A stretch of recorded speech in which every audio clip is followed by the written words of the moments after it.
There are moments in history when the world changes so dramatically that nothing is ever the same again.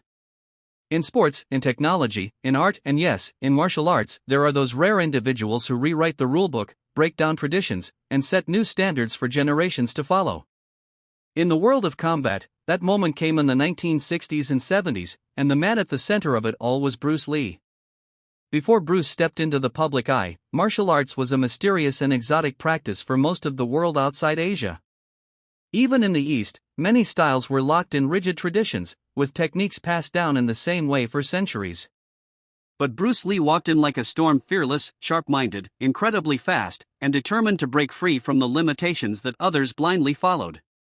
His fighting was not just skillful, it was revolutionary. It challenged what people thought martial arts could be, and it forever changed the way fighters train, compete, and think about combat. The martial arts scene before Bruce Lee. To truly understand Bruce Lee's impact, we have to step back in time to see what martial arts looked like before he arrived. In the early 20th century, martial arts schools were highly traditional.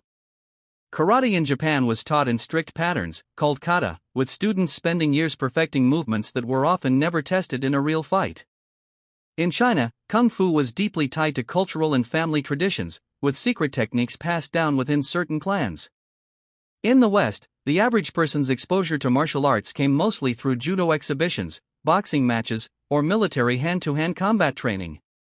Full-contact competition between different styles was rare, and many schools looked down on testing their techniques in live, unpredictable situations. The focus was on preserving tradition rather than evolving it. Martial arts had honor and discipline, yes, but also many limitations until Bruce Lee appeared and asked a simple but dangerous question: what works best in a real fight?